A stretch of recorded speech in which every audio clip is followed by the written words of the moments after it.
kasual yang ada di sekolah ini itu panjenengan tahu semua, apalagi terkait dengan siswa. Kalau memang dilematika itu antara kasihan dan aturan, itu ambil kebijakan di tengah-tengahnya. Maka panjenengan harus di posisi seorang guru, seorang pimpinan yang harus bisa mendekat pada anak-anak terkait dengan semuanya. Jika memang itu kondisi dalam ekonomi yang di bawah, ya kita memihak pada mereka. Tapi jika memang kondisi di ekonomi yang atas, ya, sementara anak itu tidak memahami kejelasan apa maknanya, ya aturan ditegakkan. Memang antara aturan dengan sifat kasihan memang jadi satu memang. Itulah ruh manusia. Tapi harus bijak dalam menyikapi. Sementara jika memang bujukan moral, bagaimana? Ya harus hak dan kewajiban yang ditinggikan antara benar dan salah. Itu harus muncul dalam suatu komunitas guru terkait dengan upaya melakukan pendidikan pada anak. Jadi jika memang itu salah, ya katakan salah pada anak. Dan jika memang itu benar, ya dikatakan benar pada anak. Itulah namanya gesah, namanya atau kewibawaan. Jadi antara kewibawaan seorang guru dan pengambil decision maker keputusan pada dilematika, itulah seorang leader atau pemimpin yang dibutuhkan di sana. Jadi seorang CGP, Bapak Ibu guru yang sebagai calon guru penggerak harus memiliki sifat gesah atau kewibawaan dan juga memiliki sifat seorang decision maker atau keputusan yang bijak. Itu cara untuk mengidentifikasi terkait dengan permasalahan-permasalahan yang ada di sekolah itu. Jadi selama saya berada di SMPN 1 Pojentre, itu memang sejak saya datang sudah mulai mengidentifikasi beberapa masalah yang sedang kami hadapi saat itu, yang berupa permasalahan dari kasus-kasus yang merupakan dilema etika dan bujukan moral. Tetapi di awal identifikasi yang sudah saya buat, insya Allah tidak ada masalah-masalah yang terlalu rumit untuk dipecahkan. Insya Allah ini hanya masalah-masalah sederhana yang memang itu oleh kepala sekolah promosi ataupun kepala sekolah yang lain itu akan merasakan hal yang sama. Beberapa permasalahan memang lebih banyak berkaitan dengan masalah personal, masalah kedisiplinan pegawai, kemudian masalah sarana pendukung, dan masalah yang berhubungan dengan kesejahteraan pegawai. Dan menurut saya memang masalah yang ketiga ini yang membuat beberapa guru dan karyawan itu menjadi kurang disiplin. Karena walaupun sekolah kami itu ada di sekolah pinggiran, tetapi dengan meningkatnya biaya hidup yang sedemikian pesatnya membuat beberapa guru dan karyawan, jika penghasilannya itu masih minim, maka sudah pasti kedisiplinannya itu berkurang karena beberapa, ya tidak semuanya, beberapa karyawan itu nyambi kerja di luar. Saya kira itu permasalahan yang ada di sekolah kami. Kasus-kasus yang ada di sekolah selama ini ya. Iya. Biasanya kalau saya itu pertama itu kalau ada kasus saya petakan dulu. Pemetaannya saya menggunakan dasar paradigma berpikir, apakah satu kasus ini merupakan kasus yang bisa dipikir dengan cara paradigma benar dan juga dari sisi yang lain juga paradigmanya benar, ataukah kasus tersebut itu yang satu paradigmanya benar tapi di sudut pandang yang lain itu jelas-jelas sebuah paradigma yang salah. Nah, kalau yang demikian, jika paradigmanya ini benar lawan benar, maka menurut saya itu langsung adalah dilematika. Sementara kalau misalkan sudah jelas ini, maka itu bujukannya gitu. Baru setelah itu dicari langkah selanjutnya.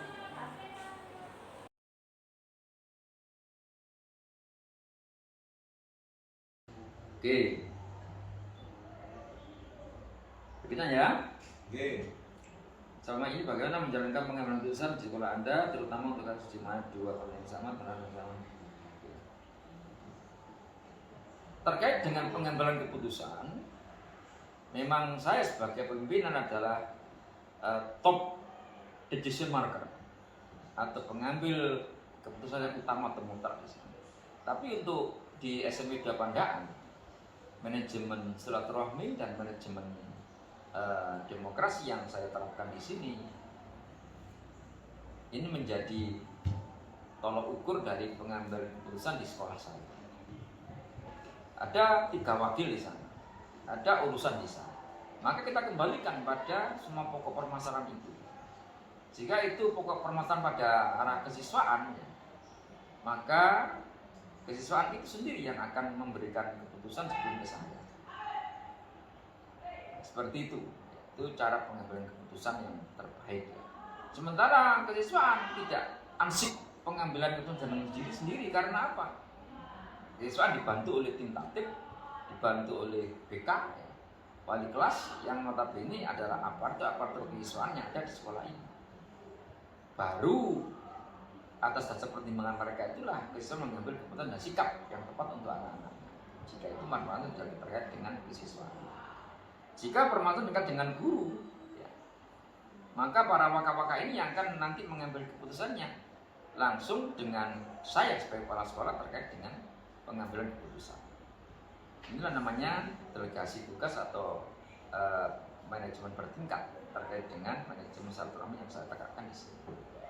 Ini jika memang terkait dengan bagaimana pengambilan keputusan terkait dengan kasus-kasus yang ada di sekolah ini, baik itu siswa, baik itu guru dan tenaga pendidikan, maupun kasus-kasus yang lain. Tapi mudah-mudahan Bapak Ibu ya tidak ada permasalahan yang berarti di sekolah ini, dan mudah-mudahan semuanya memahami terkait dengan pelayanan pendidikan untuk anak bangsa. Untuk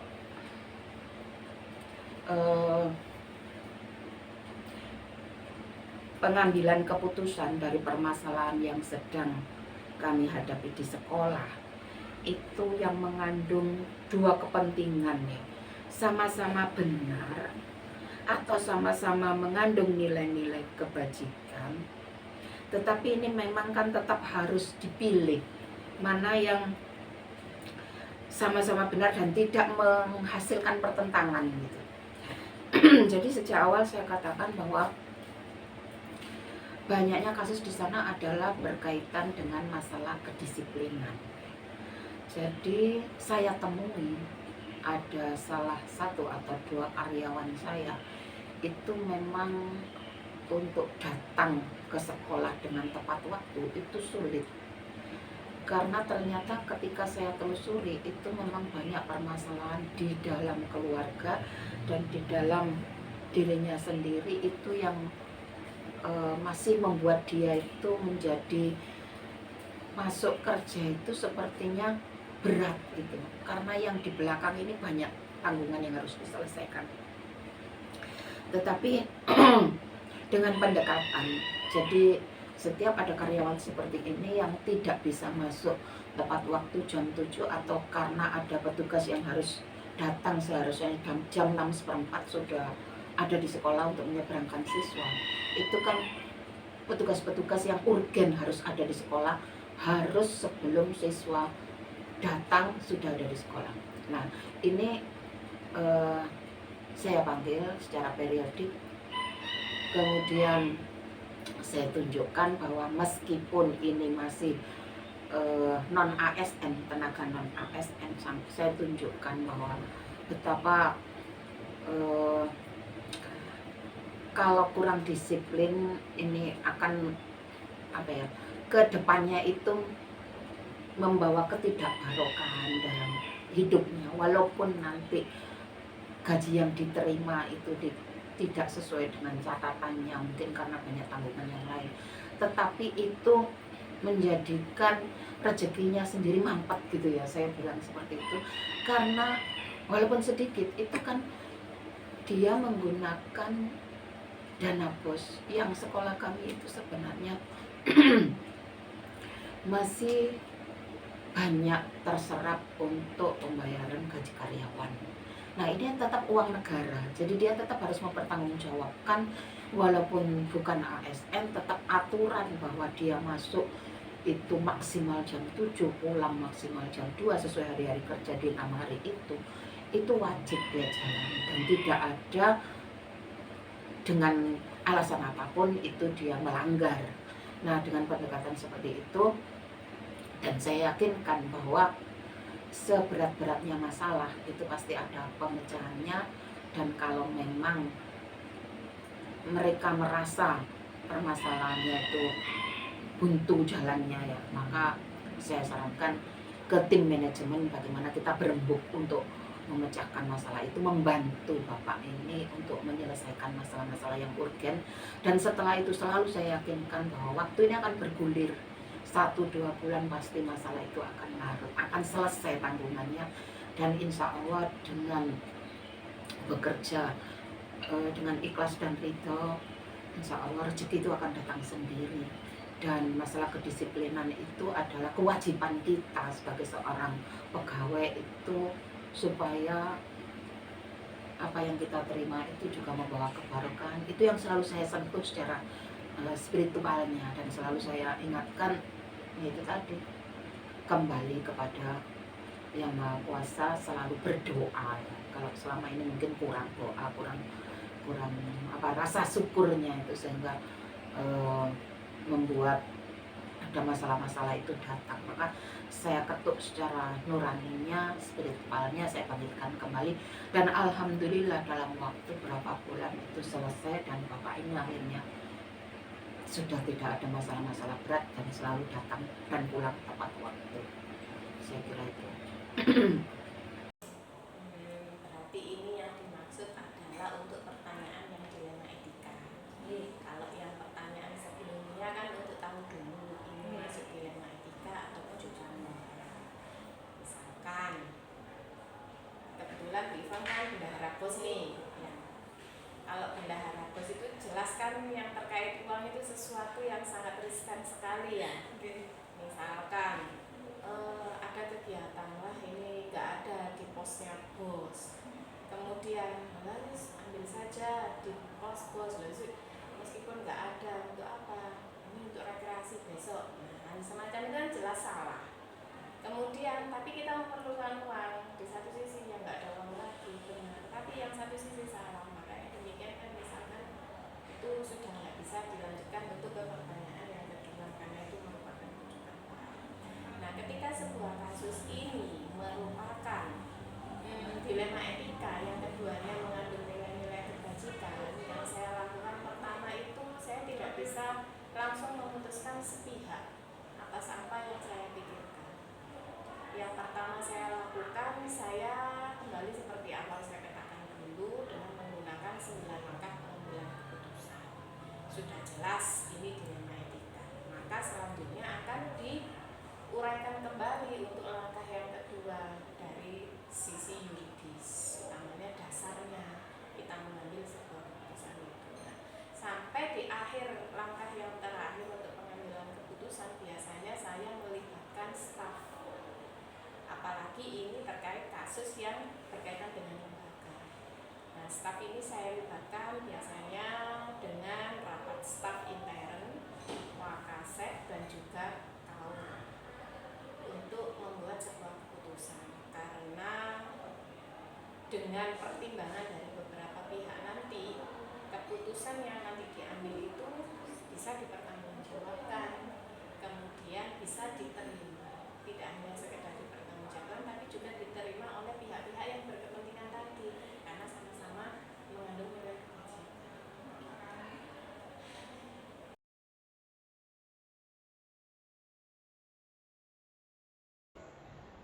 Langkah-langkah yang saya lakukan terkait dengan prosedur pengambilan keputusan ya, yang saya terapkan adalah bottom up policy, dari bawah kemudian langkah ke atas. Jadi identifikasi masalah dari yang terbawah, contoh ya, jika ada permasalahan siswa ya, wali kelasnya ya, kemudian guru BK ya, kemudian ke kesiswaan ya, baru ke kepala sekolah, seperti itu langkah-langkah yang harus kita tempuh. Nah, jika itu permasalahan di tubuh guru ya, atau tubuh tenaga pendidikan ya, maka saya lakukan identifikasi dulu. Bagaimana kejadiannya, apa yang terjadi, mengapa ya, dengan sistem 5W1H itu ya. Jadi what, when, where, apa itu, why, how ya, seperti itu. Baru saya mengambil tindakan. Tapi itu semua Bapak Ibu dilakukan hanya untuk memurnikan kembali manajemen yang bertujuan khusus untuk pelayanan peserta didik. Ini langkah-langkah yang kita ambil ya. Tapi itu semua bagaimana ya? Tidak terlepas dari peran kita semua ya, sebagai seorang guru, sebagai seorang tenaga pendidikan terkait dengan pelayanan anak ya. Kalau bisa tidak ada masalah, tidak ada masalah. Karena apa? Kegiatan pendidikan itu sebenarnya tidak ada masalah. Ya, itu hanya non sewu ya, kalau saya katakan adalah bumbunya ya, bumbunya seorang guru ya, atau bumbunya dalam dedikasi jasa guru pada anak didik. Non sewu, ada anak bedik di dalam kelas ya, itu bumbunya gurunya. Ya kalau landai saja, bukan guru namanya, yang guru sifatnya itu mendidik, mengajar, melatih, membimbing, mengarahkan gitu ya. Kemudian mengevaluasi, menilai, kan bukan seperti itu.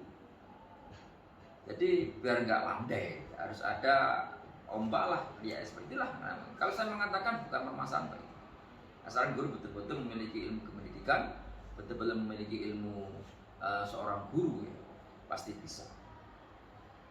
Langkah-langkah atau prosedur untuk menyelesaikan beberapa permasalahan.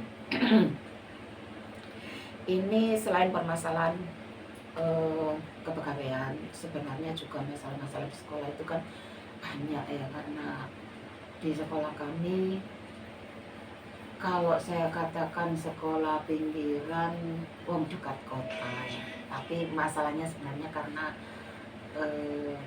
siswa kami itu sedikit dan berkurang banyak setelah ada sekolah baru yang berdiri di dekat sekolah kami. Jadi sejak awal itu memang saya yakinkan tugas saya di sini mencari siswa. Jika siswa banyak, maka insya Allah dari dana bos itu agak bertambah sehingga operasional di sekolah itu tidak semakin berat. Nah, langkah-langkah atau prosedur yang saya lakukan untuk menyelesaikan semua permasalahan itu, terutama yang awal itu memang sarpras ya. Sarpras itu berat sekali untuk memperbaiki dan merubah kondisi sekolah menjadi sekolah yang ramai kembali, giat, banyak kegiatan. Itu memang butuh dana, tidak bisa dipungkiri. Sehingga satu fokus saya waktu itu adalah membuat SMPPN Pojentel itu kembali ramai. Jadi semua aktivitas siswa itu saya suruh meletakkan di lapangan depan. Jadi sebenarnya beberapa kali kegiatan sekolah itu dilakukan di kanopi belakang. Kalau di kanopi belakang memang nyaman, tetapi tidak dilihat orang. Maka yang saya lakukan adalah memperkenalkan bahwa di SMP 1 Pojentel itu banyak kegiatan. Kemudian supaya bersinar, maka sarpras di bagian depan itu ya harus dicat agak ngejreng gitu ya istilahnya. Nah, kemudian mengenalkan ke masyarakat bahwa meskipun sekolah kita kecil, meskipun kemampuan anak-anak mungkin terbatas, tetapi di sini ada kegiatan yang bisa diandalkan gitu. Nah, prosedurnya biasanya setiap permasalahan itu selalu kita rundingkan dengan tim manajemen. Jadi kita rapat dulu dengan tim manajemen, kita berembuk, di situ ada satu waka dan beberapa urusan, guru-guru senior masuk, guru BK masuk, wali kelas itu kita undang semua, kemudian mengungkapkan beberapa masalah yang muncul di sekolah dan kita identifikasi, kemudian ada masukan dari Bapak Ibu koordinator dan waka, kemudian baru kita putuskan secara intern dulu di manajemen, kemudian baru rapat dinas itu biasanya di akhir pekan itu kita tunjukkan kepada guru dan karyawan itu bahwa di sekolah itu ada masalah-masalah seperti ini, diidentifikasi masalahnya, kemudian solusinya seperti ini, kemudian tetap diflorkan di forum rapat dinas apakah ada pendapat lain gitu dari solusi yang ada seperti itu, sehingga insya Allah ya kita menyelesaikan masalah itu sudah sesuai prosedur yang kita lalui. Menggunakan itu 9 langkah pengambilan keputusan itu saya mengawal. Biasanya kalau saya melibatkan staf itu saya breakdown satu persatu dari awal, dipetakan apakah ini kasusnya bujukan moral, apakah dilema etika. Kalaupun itu bujukan moral jelas salah, maka biasanya kami tidak usah dilanjut, ini sudah jelas ini sesuatu yang salah. Nah, staf ahli saya atau staf-staf yang saya percaya di sini itu juga tidak sembarangan untuk mengambil keputusan. Maka ketika ini sudah jelas dilema etika, 9 langkah pengambilan keputusan ini jelas sangat perlu. Karena nantinya yang akan menanggung keputusan yang saya ambil sebagai sebuah kebijakan itu kan harus dilaksanakan oleh seluruh pihak. Ketika saya tidak ada, misalkan ada sebuah keputusan, ini penerimaan siswa baru misalkan ya, ada kejadian yang masuk dalam dilema etika, pimpinan tidak ada, saya tidak ada, maka staf saya akan bisa menangani, utamanya waka seksual, karena pengambilan keputusan tadi dilaksanakan sesuai prosedur. Artinya kita bisa mempertanggungjawabkan apapun itu hasilnya, dan insya Allah bisa diterima oleh.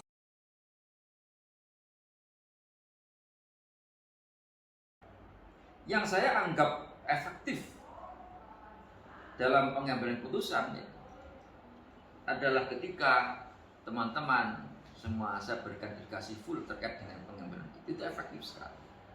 Karena harus kepala sekolah turun tangan, sementara para waka, kemudian para lulusan, wali kelas itu saya berikan delegasi full terkait dengan permasalahan yang ada. Karena apa? Di sini rapat koordinasi yang saya lakukan terjadwal betul ya, terkait dengan pembinaan dari saya. Maka delegasi full tak berikan pada wali kelas dalam menata kelasnya. Saya berikan pada guru BK terkait dengan permasalahan krusial wali kelas. Saya berikan kesiswaan dan menausis terkait dengan permasalahan terkait dengan kesiswaan. Dan saya berikan waka-waka terkait dengan permasalahan terkait dengan siswa dan guru atau pendidikan. Ini yang saya efektif sekali. Jadi karena apa? Perhitungan saya, jika saya tiba-tiba ada tugas negara yang lain di luar selama 3 hari, 4 hari, sampai 10 hari, ya, seperti itu ya. Sementara non sewu ya kita nggak interest sesuatu ya, tiba-tiba permasalahan muncul di pada anak, masa harus menunggu kepala sekolah belum? Oleh karena itulah maka efektivitas dalam pengutusan langsung saya berikan dikasih full pada semua elemen yang ada di SMK pada. Kasus-kasus yang berhubungan dengan masalah dilematika etika ini menurut saya yang paling efektif adalah tetap manajemen silaturahmi. Jadi kita tidak bisa melihat satu masalah itu ini secara disiplin kepegawaian salah gitu ya, jadi harus disanksi, harus dilaporkan ke dinas. Atau pernah juga ada kasus seperti itu, kita bukan lapor ke dinas tapi minta mendiskusikan kasus seperti ini bagaimana, akhirnya dikembalikan ke kepala sekolah kembali bahwa apapun keputusan itu ya lebih baik sesuai dengan keputusan kepala sekolah karena yang tahu kondisi guru. Jadi saat itu ada guru yang mungkin sampai sedikit merugikan temannya, itu kita konsultasikan ke dinas. Tapi memang Yang paling efektif adalah itu tadi, kembali kita menggali masalah-masalah dari guru itu muncul itu karena apa. Kita tidak bisa melihat kondisi saat dia datang dan pulang saja, tetapi melihat bagaimana keluarganya, bagaimana secara sosial dia di masyarakat, sehingga memunculkan bapak guru seperti ini itu karena apa di belakangnya. Nah, biasanya di sekolah kami itu memang bapak ibu guru yang sedikit mengalami kasus dilema etika itu karena masalah keluarga yang lumayan berat, sehingga yaitu tadi tetap kita rembuk di manajemen bagaimana kita bisa membantu untuk bapak ibu yang mengalami masalah berat ini bisa menyelesaikan. Jadi tetap silaturahmi dan kekeluargaan, karena hukum aturan tetap berlaku, tetapi kalau memang di belakang itu bapak ibu guru tidak bisa memenuhi aturan itu, pasti karena ada sesuatu. Itu yang harus kita kaji lebih dahulu. Saya kira itu yang paling efektif adalah memang manajemen silaturahmi, kita menggali kasus. Hal-hal yang paling efektif itu kan langkah yang pertama sudah jelas dipetakan ini dilematika. Setelah itu yang kedua, di langkah kedua ini yang menurut saya itu efektif karena di sini ada sisi yuridis, ada sisi hukum atau sisi norma yang kita gunakan sebagai dasar untuk kita melangkah ke berikutnya. Kalau sudah ada dasarnya, baik itu secara tertulis atau norma-norma yang berlaku di masyarakat kita, kebijakan yang kita ambil nantinya atau keputusan itu jelas itu ada hal yang bisa membuat kita itu aman, karena sebuah lembaga pendidikan itu kan tidak lepas dari beberapa mitra atau beberapa kepentingan, ada wali murid, ada komite, ada LSM, dan kedinasan dan yang lain sebagainya. Nah, agar semuanya bisa terakomodir dengan baik, tentu ada dasar yang seperti itu. Yang menurut saya paling efektif bagi seorang pimpinan yang di langkah yang kedua, karena di situ ada sisi yuridis. Kemudian yang efektif lagi adalah melibatkan waka dan staf dalam pengambilan keputusan oleh pimpinan. Kenapa? Karena kalau pimpinan membuat satu keputusan secara sepihak dirinya sendiri tanpa ada komitmen dari seluruh tim di bawahnya, itu akan sangat kesulitan karena kita terbentuk dalam satu sistem, ekosistem sekolah, ekosistem kita bagaimana akan menjadi well-being dan nantinya itu bisa ditopang oleh seluruh tim kita nantinya, karena kita kan sistemnya kolaborasi. Maka ketika pimpinan mengajak seperti itu, ini sudah langsung breakdownnya itu enak gitu. Setiap orang yang berada di situ bisa mempertanggungjawabkan ada atau tidak ada pimpinan dari hasil keputusan tersebut.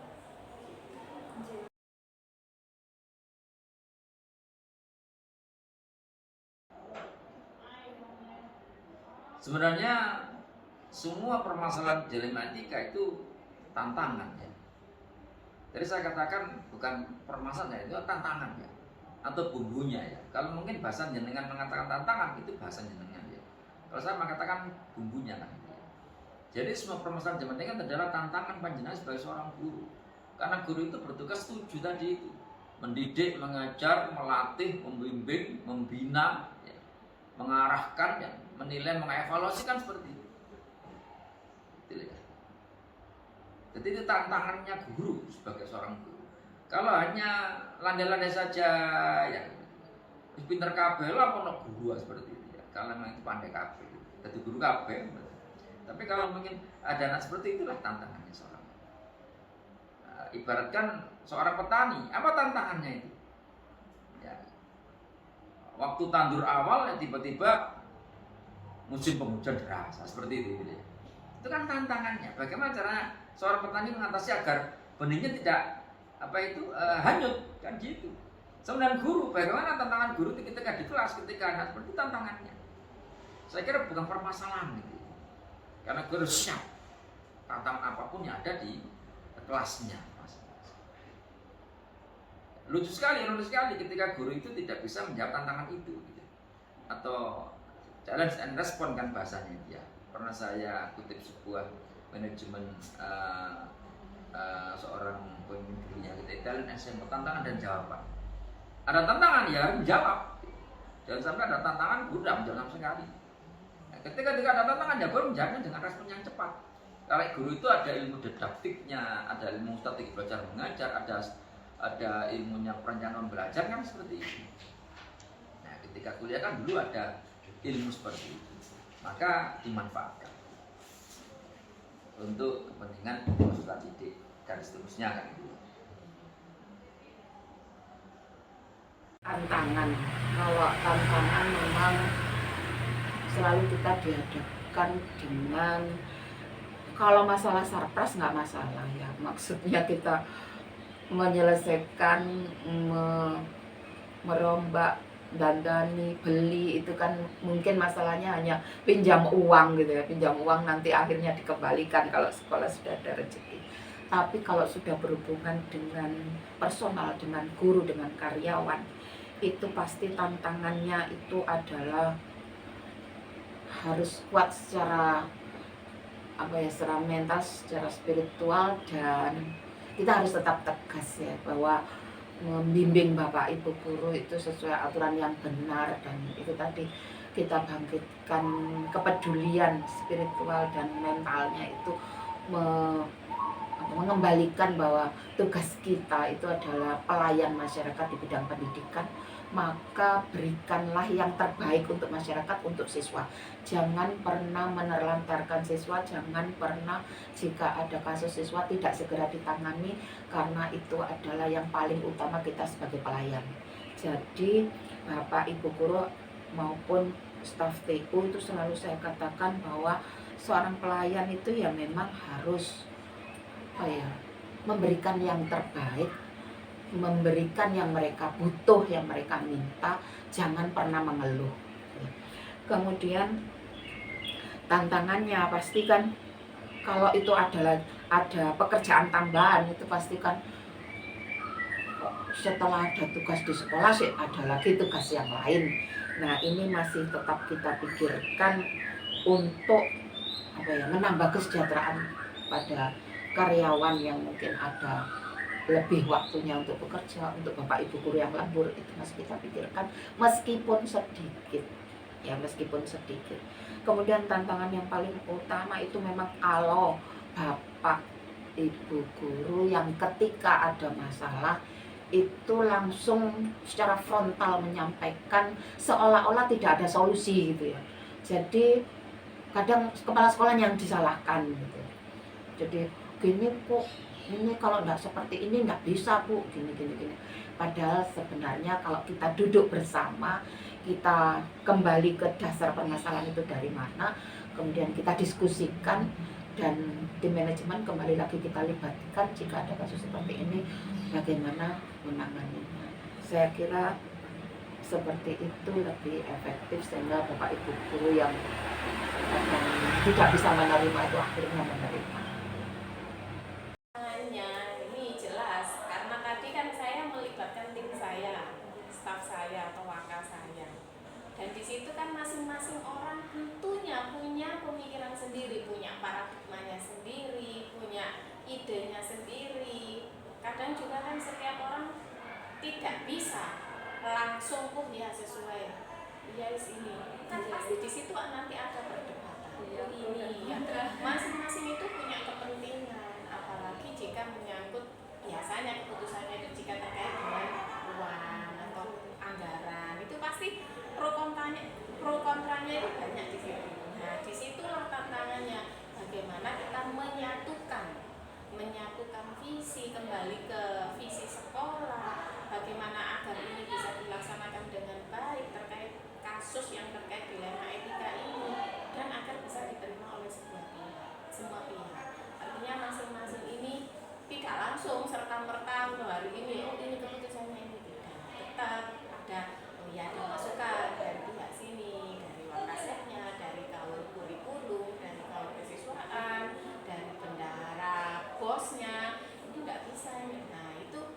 dicari titik temunya yang nantinya itu nanti bisa diterima oleh semua pihak. Jadi tantangannya saat sesi sharing ini, saat apa ya, di langkah ke 2 sampai langkah yang ke 3, karena yang langkah ke 9-nya itu kan sudah penguatan.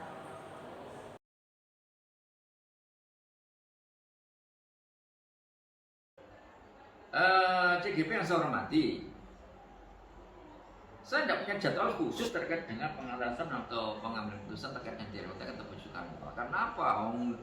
Kalau ada jadwal berarti kan saya jangan menjadwal permasalahan.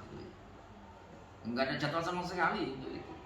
Tapi ibaratkan seperti ini, musuh datang mengapa harus lari? Tantangan datang jangan dijawab. Karena saya berprinsip challenge and respond. Tantangan dan jawaban. Seperti itu. Tapi dengan sistem manajemen yang sudah kuat, ya, dengan terkasih full, dengan berjenjang yang disebutkan tadi, insya Allah di SMK Padang ini tidak ada masalah berarti untuk itu. Karena apa? Semua di sisi masing-masing tupoksi itu jelas. Wali kelas jelas dengan tupoksinya, guru BK jelas dengan tupoksinya, kemudian kesiswaan juga jelas dengan tupoksinya, kemudian urusan jelas dengan tupoksinya, wakil kepala jelas dengan tupoksinya, ya. Hanya prosedur atau cara dan teknik itu harus dilalui dengan, dan insya Allah masing-masing person yang satu tadi sudah saya berikan briefing terkait dengan koordinasi GTK, ya, yang terjadwal itu, ya, tentang prosedur teknis dan teknis bagaimana jika ada permasalahan terkait dengan peserta didik dan sebagainya. Jadi kalau saya secara pribadi nggak akan menjawab khusus, ya, formal kalau dijawab, tapi jika ada tantangan harus segera dijawab. Jangan sampai berlarut-larut, ya, sehingga muncul akses berikutnya. Karena apa? Jika tantangan itu nggak ada jawabannya, maka akan muncul akses berikutnya. Tapi jika segera dilakukan, tidak usah takut salah lah. Kalau kita ikut aturan Rasulullah itu, ya, ijtihad itu salah itu 1 pahalanya. Kalau benar 2 pahalanya kan. Justru yang nggak mengambil ijtihad itu yang 0 kan gitu. Seperti itu. Jadi tidak usah takut kesalahan Bapak Ibu, tidak usah takut dengan apa itu ketika saya nanti melangkahkan kaki salah bagaimana, tidak usah, ya. Karena apa? Pasti ada obatnya nanti. Obatnya di depan bagaimana. Kalau kita membuat jadwal secara khusus itu sebenarnya secara umum saja, masalah secara umum biasanya tentang kedisiplinan itu di rapat dinas, ya, untuk menyelesaikan, mengingatkan kembali tupoksi kita, mengingatkan kembali tentang tugas kita, ya, sebagai pelayan pendidikan itu tadi, sebagai apa, menjadikan sekolah itu sekolah yang benar-benar bisa mengayomi siswa, aman, dan membuat anak-anak betah di sekolah, itu yang paling utama. Tapi kalau ada kasus-kasus yang mendadak itu memang segera harus diselesaikan itu. Jadi prosedurnya itu tadi, kita kaji dulu permasalahan yang dihadapi oleh Bapak Ibu guru, kita kaji, kita identifikasi. Biasanya saya bersama waka saya itu, kemudian ya kita berembuk bagaimana enaknya untuk menyelesaikan masalah-masalah tersebut. Saya kira itu. Baik, nah kalau yang terkait hal itu biasanya dilihat dari sisi urgensi. Kalau kasus dilema etika ini adalah kasus rutin artinya ya terstruktur, setiap bulan pasti ada kasus semacam ini. Misalkan guru tidak hadir karena sakit, itu harus bagaimana, sementara kita nurani kita sebagainya. Itu kan hal-hal yang bisa kita bicarakan secara terprogram. Misalkan kalau kami di tempat kami itu 1 bulan sekali atau 2 minggu sekali itu ada rapat staff. Yang 2 minggu sekali itu rapat yang intern antara kepala sekolah dengan Kapolsek dan Kapolsek.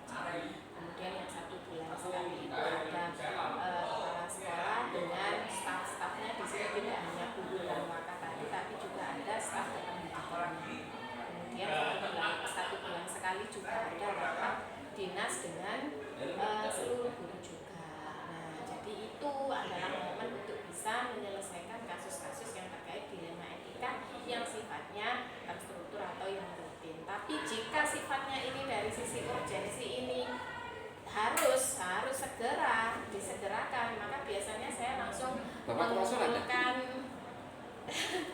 Saya langsung mengumpulkan monggo.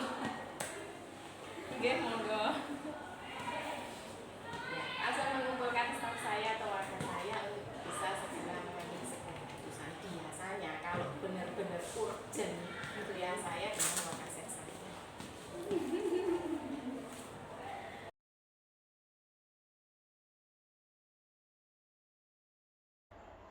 Sebenarnya yang membuat lancarnya manajemen SM Daman ini adalah karena masing-masing posisi dan teman-teman itu sudah memahami tupoksi masing-masing. Jadi itulah kunci mempermudah saya terkait dengan pengambilan keputusan. Kalau sudah diambil dengan tepat ya kenapa harus kita revisi ya sudah bagus. Jadi kunci keberhasilan terkait dengan mempermudah membantu dalam mengambil keputusan dalam proses tidak telematika bagaimana ya? Faktor-faktornya adalah ya karena manajemen yang betul-betul sudah kuat dan kokoh. Delegasi yang sudah full ya atau penuh terkait dengan pengetasan dilema etika itu atau rujukan moral itu ya. Dengan dasar bahwa semua rambu-rambu telah saya berikan pada masing-masing pemegang kepentingan. Itu faktor-faktor yang utama yang paling mudah terkait dengan pengambilan keputusan. Karena memang menurut saya sistematika saya dalam memimpin sebuah lembaga yang saya pimpin, apalagi pada dua ini lembaga yang cukup besar ya, dengan siswa yang cukup banyak ya, 1.100 lebih ya, dengan tenaga guru juga melebihi, bukan melebihi ya, jadi 80 lebih gitu ya. Maka tidak mungkin saya sendiri akan mengelola semuanya tanpa tim. Maka memang saya punya teamwork namanya. Teamwork inilah yang saya beri nama teamwork Satria Penda 165. Nah, ini yang terjadi terkait dengan pengembangan mempermudah dalam pengatasan jika ada permasalahan terkait dengan kebutuhan moral ataupun dilema etika. Itu pasti ada, jadi bukan seseorang ya tapi tim gitu. Untuk membantu menyelesaikan masalah-masalah dilema etika di sekolah itu pasti kita punya tim manajemen, dan saya yang paling dekat itu dengan waka saya karena kebetulan mungkin seperti kakak saya ya, jadi kita bisa berjalan seiring tetapi tidak bisa penyelesaian dari satu masalah itu hanya berasal dari dua orang saja, tetapi kita tetap butuh tim manajemen itu, mungkin masukan dari Bapak itu humas, kemudian kesiswaan itu, karena yang berhubungan dengan masyarakat, yang berhubungan dengan siswa itu lebih banyak tahu di sekitar situ seperti apa masyarakat kita, seperti apa siswa kita. Itu adalah orang-orang yang membantu saya memecahkan masalah yang berhubungan dengan kasus-kasus dilema etika. Jadi tim manajemen tetap saya libatkan. Kemudian yang bisa mempermudah dan membantu ini sebenarnya saya memang masih punya grup ya, grup di kepala sekolah, baik kepala sekolah yang sama dengan saya, grup kepala sekolah yang promosi, grup kepala sekolah yang senior, itu selalu saya biasanya konsultasi. Nah kalau ini masalahnya agak butuh kebijakan yang berhubungan dengan orang-orang dinas, kebetulan saya juga bisa tanya ke bagian kurikulum, ke bagian kesiswaan dinas, kemudian ke Bapak kepala bidang ya, kepala bidang ini kalau nanti biasanya berhubungan dengan kebijakan-kebijakan kepegawaian. Jadi itu biasanya kita konsultasi baik telepon atau WA, baik kita pada saat ke dinas biasanya memang kalau ke ketenagaan itu langsung menemui Bapak Kabid Ketenagaan. Jadi ini yang mempermudah kita untuk bisa mengambil keputusan di kasus-kasus dilema etika. Saya kira itu. Pertama ya jelas wakasek saya, karena ketika seorang pimpinan ini ada dinas luar dan semacamnya, itu kan yang berada di sekolah, yang menemui kan sebagai wakilnya kemudian ada baur kesiswaan, karena itu yang menangani akademik yang ada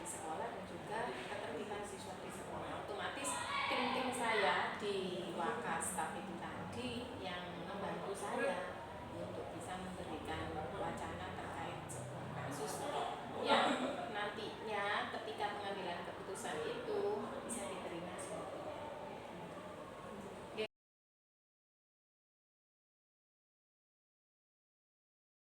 Sebenarnya pelajaran diambil itu bukan dari saya, jenengan sebagai CGP yang mengambil pelajaran itu. Jadi kalau saya sebagai pimpinan ya banyak yang saya ambil dari manajemen yang saya terapkan ini.